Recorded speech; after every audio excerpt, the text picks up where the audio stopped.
여러분 안녕하세요. 세명가TV 우남 조성혁입니다. 광예주 쌍집을 지은 강유인은 중국 청나라 때부터 중화민국 때까지의 사상가이며 정치가이며 서예가였습니다. 1889년 완성한 광예주 쌍집은 6권 27장으로 약 7만 여자로 구성되어 있습니다. 포세신의 예주 쌍집의 서론을 더 넓혀 광예주 쌍집이라고 하였으며 역대 서예 이론서 가운데 가장 풍부한 내용을 담고 있습니다. 강유의 본명은 강조의, 자는 광하, 호는 장소, 명의, 경생, 서초산인, 유존수, 천유, 화인으로 불리었습니다. 여러분 광예주 쌍집에서 기초 이론을 완성하길 권유합니다. 감사합니다. 자, 여러분 반갑습니다. 안녕하세요. 저는 소속 토요반 요 앞전 시간에 이어서 그 붓 잡는 법, 붓 집필법, 오늘 그 교재 중거 보면 뒤에 그 사진도 있습니다. 사진 다 했죠. 보면 제가 이따가 설명드리고. 여러분 우리 그 앞에 있는 현nhân 서숙의 그 출처를 좀 더 궁금하시죠? 제가 설명드리겠습니다. 노자 도덕경 제1장 어느 책이든지 제1장이 제일 중요하잖아요. 그 노자 도덕경 제1장에서 도가도 비상도, 도라고 말할 수 있으면 그건 벌써 도가 아니다. 명가명 비상명, 이름을 지어 명할 수 있으면 그 이름은 벌써 이름이 아니다 그랬어요. 지시, 무명천지 지시, 이름이 없을 때 천지가 있었고 유명만물지모, 이름이 생기다 만물이 태어났다. 고 상무욕 이관 기묘하고, 그러므로 항상 욕심을 버리면 그 오묘함을 관자할 수 있다. 상유욕이 관기요, 욕심을 내면은 나타나는 현상만 볼 뿐이다. 차양자동, 이 두 가지는 근원은 같으나 출이 이명이라 나타나면서 이름만 달렸을 뿐이다. 동기지연, 이를 현묘하다고 한다. 현지우현, 현묘하고 현묘하니 중묘지문이라 모든 현묘함의 문이다. 여기서 현지우현에서 현현을 땄습니다. 우리 현nhân 서숙이 노자하고 장자는 그 자연무의 사상을 추구하거든요. 그 도의 관점에서. 그래서 노자는 도라고 했지만 도라고 한 적이 없다 하거든요. 저는 그 노자 사상을 참 흠모했습니다. 흠모하고 공부도 그쪽으로 하면서 제 그 당호도 무의당이거든요. 그 무의라는 것은 우리와 무의도시 간다 하잖아요. 그건 할 일이 없는 것이고, 원래 노자의 무의는 뭐냐면은 함이 없음을 하는 것이, 무의가 함이 없음을 하는 것을 무의라고 해요. 그래서 노자의 사상이 하도 좋아서 제가 처음 우리가 여기 이제 그 소속회장께서 이름을 하나 지으시면 좋겠다 그래가지고 1장에서 어떠한 현지우현, 여기서 현현을 따서 현nhân 서술이라 했습니다.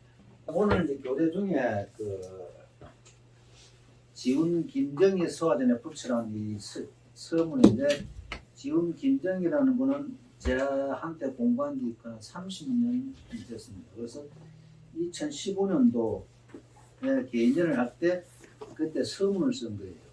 그래서 이거는 여러분들 한번 읽어보시면, 시간 나서 읽어보시면은 조금 한번 공부하는데 조금은 도움이 될 겁니다.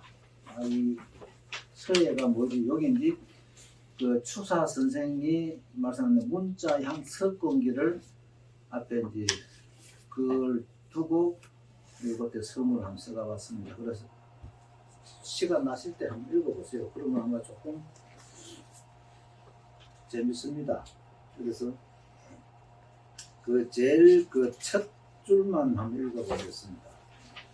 예술의 표현 과정은 실제로는 예술가가 작업하는 일이며, 이것 또한 예술가가 창조적인 과정을 자신의 흉중의 의상을 물화시켜 일정한 물질적 현상을 객관적 존재로 나타나는 것이다.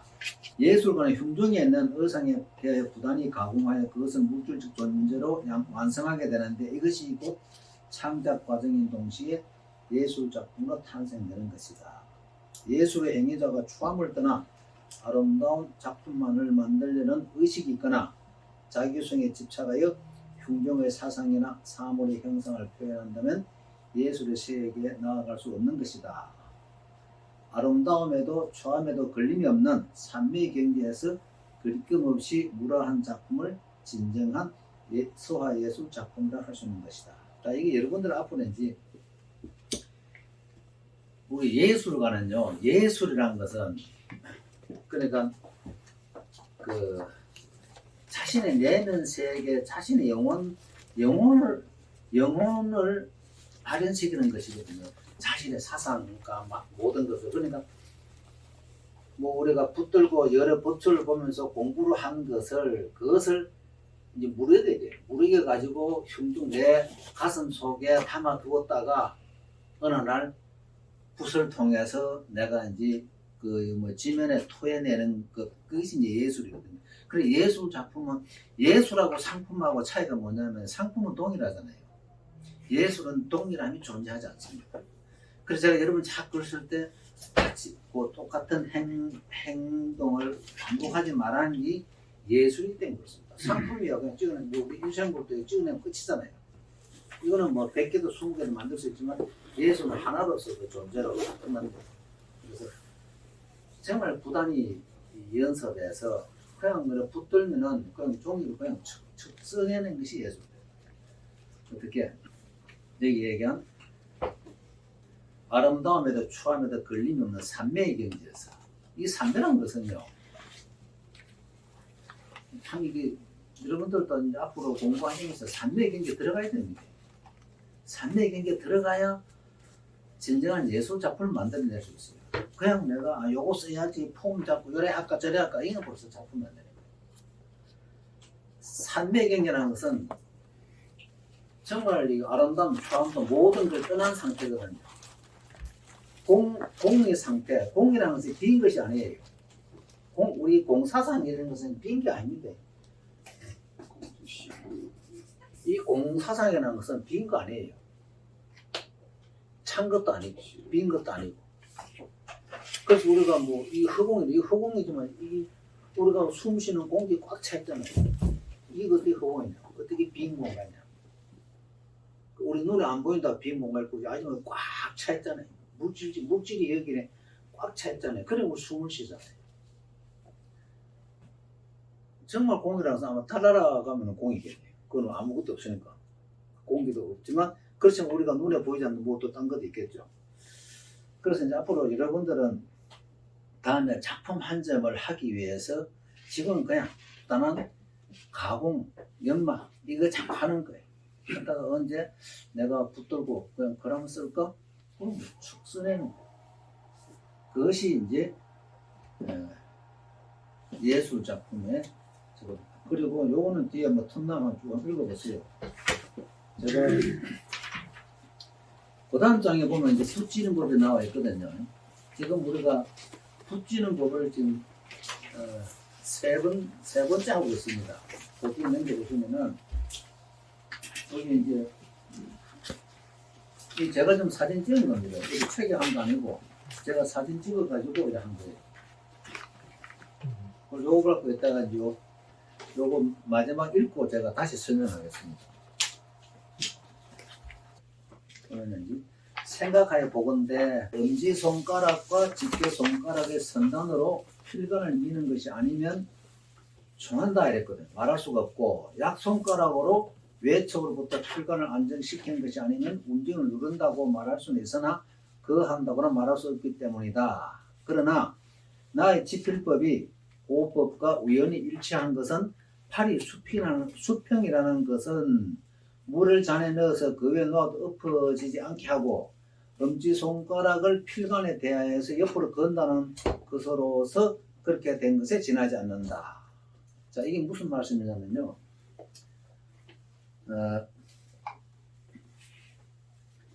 엄지 손가락과 집게 손가락의 선단으로 필간. 선단인가 요 손끝을 얘기합니다. 선단. 이래 잡는 게 아니고 요 손끝, 그 엄지하고 이 집게 손가락이잖아요. 요 손끝 선단을 잡는다 이 말이에요. 그래 하고 필간. 그다음에 약손가락으로 외척으로부터 필간. 약손가락이 이거잖아요. 무명지하고 이 약손가락 요걸 얘기하는 거예요. 그래서 요렇게 잡고 이 두 개를 민다는 얘기예요. 밀면은 움직임을 누른다고 말할 수 있으나 한다고 말할 수 없기 때문이다. 한다는 그냥 이래 그냥 미는 거 하고 여기서 움직임을 누른다고는 말 수 있다. 이거 말해서 내가 엄지가 이래 밀고 그다음에 식지하고 중지가 이래 또 앞에서 밀잖아, 그죠? 그러면 요 두 개니까 요 무명지하고 약손가락이 이 필관을 민단 말이에요. 밀면은 얘가 이제 안정시킬 수 있다는 얘기예요. 그리고 여기에 팔이 수평이라는 것은 팔이 이렇게 수평이 되어야 여기 물을 이렇게 물컵을 이렇게 올려도 이것이 이래 된다. 만약 이래 되면 이 물컵 올릴 수가 없잖아요. 이거 올릴 데가 없잖아요. 그죠? 그러니까 여기 이렇게 이 손이 요 엄지하고 이 손이 수평이 되어야 이렇게 팔이 수평이 되어야 여기 물을 올려도 이것이 안정된다 이 말이에요. 그래서 제가 전에 옛날에 이거 할 적에 전에 여기 물잔을 올렸어요. 물잔을 올리고 또 이걸 잘라가 여기다 그다음 동전을 또 올렸어요. 이래갖고 제가 계속 이거 연습을 했거든요. 자, 항을생은 집게 손가락을 높이 걸어.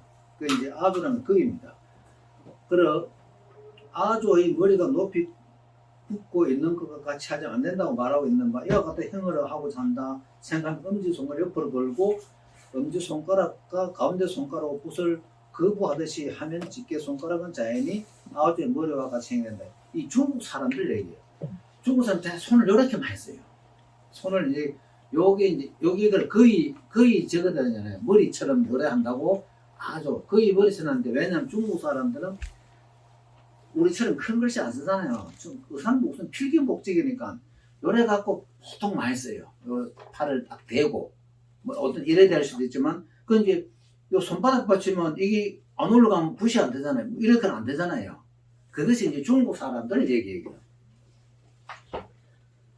그러므로 만일 팔을 수평을 하고 엄지손가락을 옆으로 걸어서 잡도록 하면 왕상근의 서결의 지필법, 왕을생의 부전의 비법, 그 다음에 왕관사가 김예영으로부터 전수받은 필법 등 포세신이 예주쌍집의 술서 중에서 길게 논설하고 있는 내용은 모두 충분히 구비되어서 부족하다는 말은 없는 것이다. 나는 이상에서 이것저것 많이 말하해서는 무엇을 배우더라도 근본이 중요하니 서예, 소예의 경우도 같은 것이다.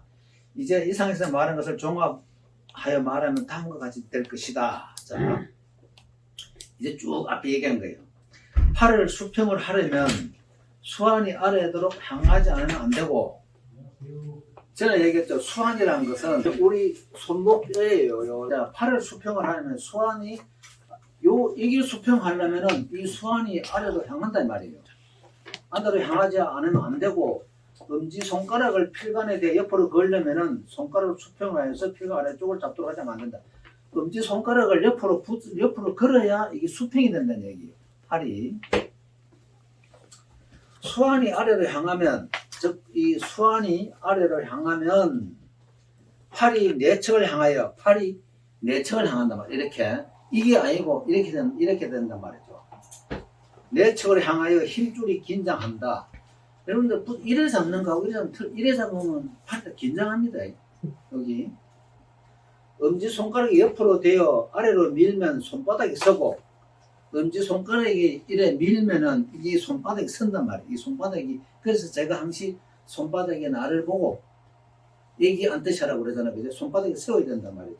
집게 손가락은 높게 되어 아주 머리가 같이 된다. 요거는 여기서는 좀 잘못됐어. 집게 손가락이 이래 하라는 얘기는 이게 아니고, 얘는 그리고 우완을 움직이면 필봉이 바르게 움직이고 필관이 코끝을 찌른다. 이거 말은 뭐냐면은 이래 가지고 우완이 바로 서면은 요 붓이 바로 서서 필관이 코끝을 이래 된단 말이에요. 내가 딱 서면 이렇게 코끝을 찌른다 이 얘기예요.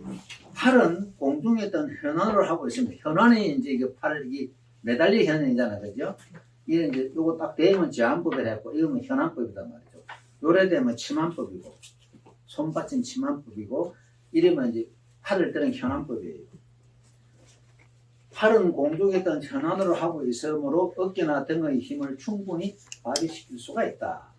자완을 왼쪽 팔을 책상 위에 놓으면 좌우 대상이 되므로 내가 그러니까 우리 항시할 적에 이 왼팔은 이 책상을 딱 저래 지표를 했잖아요. 그죠? 대상이 되므로 기분과 신체가 안정되고 우환은 더욱더 생생합니다. 오른쪽 팔은 더욱더 생생합니다. 전에 제가 그 삼실 삼호 얘기했잖아요. 그죠? 삼실 삼허 세 가지 실험이 있다고 그랬잖아요.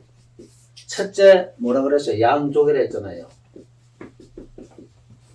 양발을 내 의자에 앉았을 때 양발을 딱 붙으면은 요거 이제 허한기 상신 위에 상체가 자유롭다 이 말이에요. 내가 발이 딱 디디면은. 두 번째 뭐예요? 좌수. 왼손이 책상을 내가 딱 받치니까 우수. 오른쪽 손이 허하다 말. 내 마음대로 움직일 수 있단 말이에요. 그 다음 세 번째가 우지. 오른쪽 손가락이 실하면은 우장. 오른쪽 손바닥이 허하다 이 말이에요. 이거 텅 빈다는 얘기예요. 그래서 요거 삼실 삼호는 여러분 알고 있어야 됩니다. 요거는 일단 자세에서 꼭 알고 계셔야 돼요.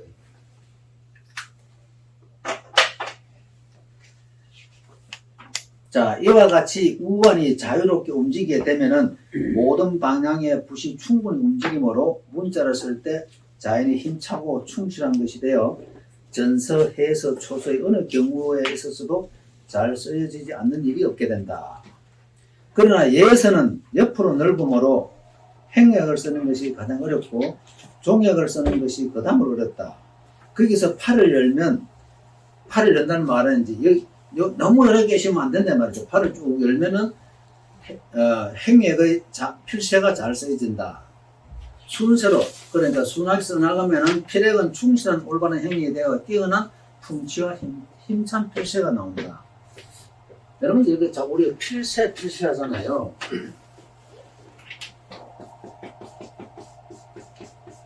필세. 이 세라는 것은 이게 우리 눈에 안 보이잖아요. 그죠? 눈에 안 보입니다. 세라는 것은. 필세라는 것은 뭐냐면 그러니까 내가 글씨를 그냥 멍청하게 쓸 때 하고 딱 긴장해서 해결하면 거기서 필의 힘이 나와요.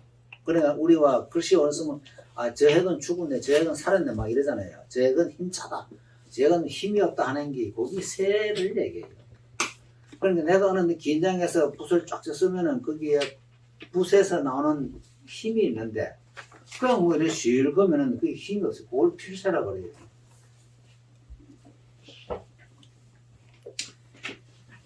이와 같이 하여서 붓을 잡고 문자를 쓴다면 어떤 형의 문자를 써도 잘 쓰지지 않는다는 일은 없는 것이다. 다만 그 사람이 어느 정도 글씨를 공부했는가에 의하여서 그 글씨에 능숙한 것과 서투른 것이 있을 뿐이다.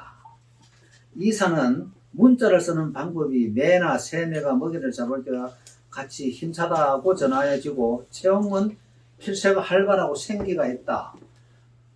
고 전하여지면 왕이지는 필세가 생생하고 힘차다고 전하여지고 있다. 색정, 왕도, 왕이지, 왕헌지, 안진영의 초소와 천발신참비나 부교, 양대한, 위령장, 해강 등의 조상기를 상세히 관찰해 보면은 대도를 휘두르면서 적견에 쳐들어가는 것과 같은 위세가 있어 모두 대단히 힘찬 것들이다. 자, 여기서 이제 우리가 앞에 색정, 왕도, 왕이지, 왕헌지, 안징현 이분들은 세가고 그 다음에 초소와 이분들이 초소와 천발신참이 전선입니다. 전선인데 천발신참 아마 잘 보셨을 거예요. 일반적인 전선은 처음부터 원필로 썼는데 천발신참기는 방필로 썼어요. 천발신참 방필로 썼는데 우리 전선은 일반적으로 핵이 딱 이래 똑같잖아요. 근데 천발신참기는 행역을 끌 때 이렇게 썼어요. 전부 다. 이런 식으로. 옆으로 끄는데도 보면 이런 식으로 다 껐어요. 이 방패를 썼어요. 좀 천발 신전 조금 특이합니다. 그 다음에 혹시 여러분들 그 책 한번 보시면은 천발 신전은 전서지만 유일하게 그 방필이에요. 다른 건 다 원필입니다. 전서는. 만일 지필법이 바르지 않다면 어떻게 이와 같은 힘찬 글자를 쓸 수 있겠는가? 포세시는 글씨에 관하여서 대단히 깊이 연구하고 있어서 지필법이 중요하다는 것을 알고 있었으나 팔을 수평을 하고 엄지손가락을 옆에 건다는 방법을 말하고 있지 않으므로 아마도 포세시는 이와 같은 방법을 알지 못했던 것이다. 그래서 대단히 노력하여서 글씨를 배웠으나 결국에는 필세가 약한 것이 되었던 것이다. 나는 강요입니다. 나는 우연히 이상과 같은 지필법을 알았으므로 고인들이 지필법과 포세션의 지필법을 대조하여 보았던 바 이들의 올바른 방법과 일치하고 있었다. 나는 아직 충분히 노력하고 있지 않으므로 옛 사람들의 뛰어난 글씨에는 미치지 못하나 내 나름대로 고인들의 뛰어난 글씨를 추구하고 있다. 상수란 것과 같은 지필법을 하지 않는다면 집을 나가는데 문 쪽으로 가지 않는 것과 같이 뛰어난 글씨를 쓸 수 없는 것이다. 나는 자신이 체득한 서법을 비밀로 하여 두고자 생각하지 않는다. 이것을 젊은 사람들에게 가르침으로써 나의 지필법을 개성하여 그것을 충분히 체득하도록 한다면 뛰어난 글씨를 쓰는 자가 나타나리라고 생각한다. 자, 이게 이제 여러분들이 왜 이게 제가 이제 이 지필법을 이렇게 너무 강조하냐면요. 우선 이게 안 되면 글씨가 안 됩니다. 우선 첫째로 일반적으로 전부 다 붓을 이래 잡고 쓰잖아요. 딱 이래 잡고 쓸 거예요. 이래 잡으면 이게 붓이 방향전에는 안 됩니다. 붓이 이쪽으로 약간 기울여야 돼요. 내가 보면 딱 똑바로 세워서 이쪽 전면에 이쪽 45도가 딱 이래 돼야 돼요. 붓 찢을 때. 여기 딱 자세예요.